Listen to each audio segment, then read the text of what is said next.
Thousands of people were living on the streets of Bangkok. Speeches were made day and night. It was like a festival with tents. Meals, old and young sleeping where they could, all in the heart of the capital. Tongsi, the woman we'd met in Isan, had now been here 6 weeks.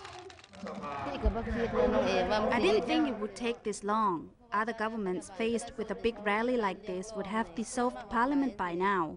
But this government first ignores us and then tries negotiation, and now we think the government may try to kill us to get us out of here.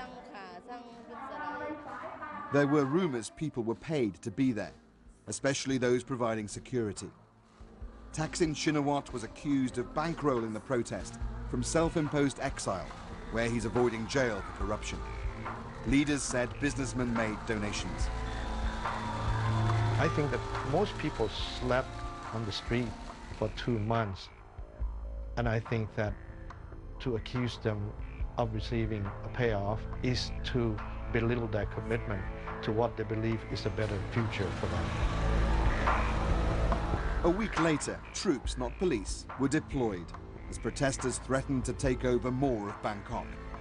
Life in this city was gradually changing. Lines were drawn between the army and the red shirts, who started to blockade themselves in and define the territory they held and would defend. This barricade has been built up in the last 24 hours of tyres, sharpened bamboo sticks, and also some razor wire in here as well.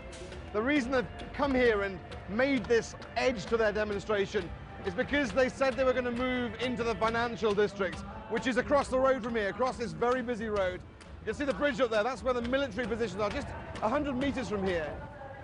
The soldiers set up camp. They were heavily armed and were allowed to use deadly force if necessary. Some public opinion started to swing against the protesters, calling them anti-monarchists, a charge they deny. The king, revered for decades and who solved crises in the past, remained quiet. Uncertainty about his poor health is a powerful undercurrent affecting Thailand's stability. Criticizing him is illegal.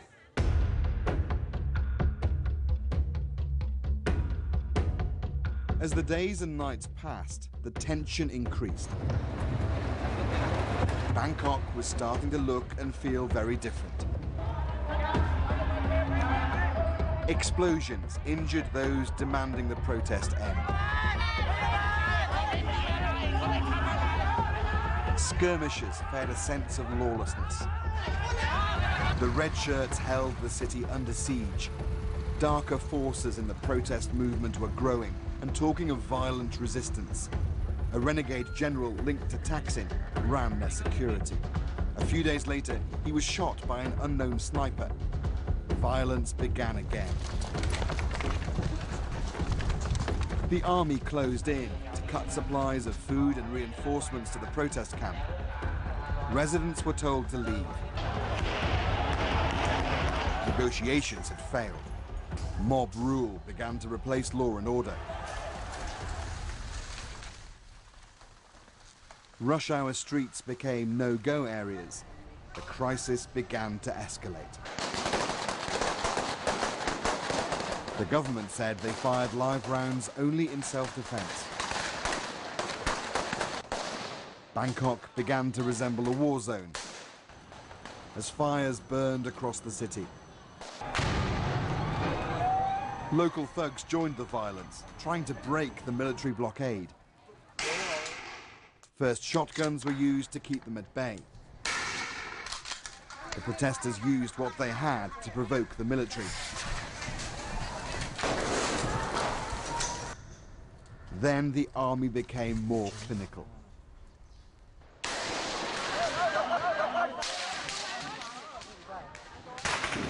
That high-pitched crack is the sound of incoming fire from the military, just about 300 meters away. It's been going on for some time now. Every time protesters from here go out into the street or from the other side, they're targeted and shot at straight away.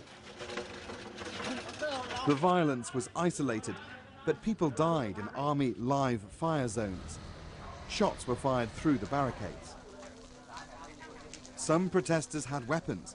Those in black were linked to violence, but were careful not to be filmed with guns. There are quite a few hundred people who are armed and engaged in acts of violence. I think the rules of using live bullets are very clear, and if they're being attacked, they can use live bullet, for example, to shoot into the air or to defend themselves. But unarmed people were hit. The man on the right is shot in the leg. Watch again. The world saw Bangkok through black smoke and flames, but worse was to come.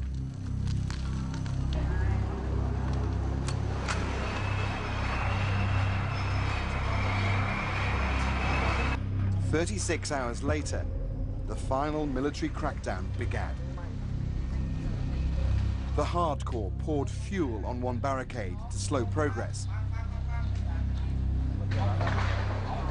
But the army wasn't taking any chances and shot at those trying to resist.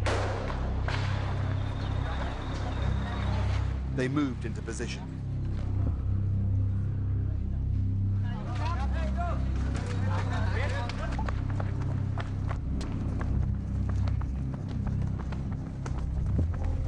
They weren't the only ones doing the shooting.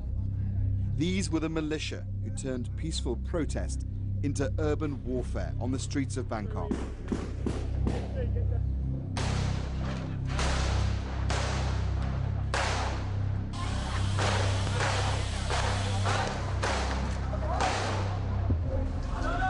Well, the military are pushing up steadily along this road, firing live rounds to push the protesters back. We're coming back as well. Obviously, someone's just been hit next to where we are. As the army advanced, they used deadly force. Those killed or injured here did not have weapons on them. At least 2 were journalists.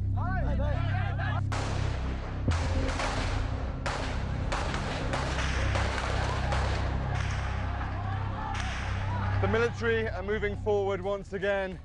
They're going step by step, firing live rounds when they do. You can see how the protesters are getting out of the area now as fast as they can. We're going to do the same. Go. The militants appeared to make the overhead train station their last stand. They had it all planned. And we're gonna take guns. We're ready. We're gonna fight over there. We build it up already. They had grenades too.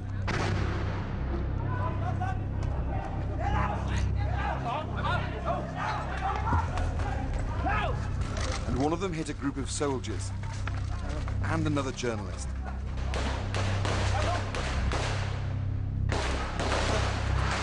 Thai special forces were sent in to deal with the renewed threat. But while the militants prepared for battle, red shirt leaders had different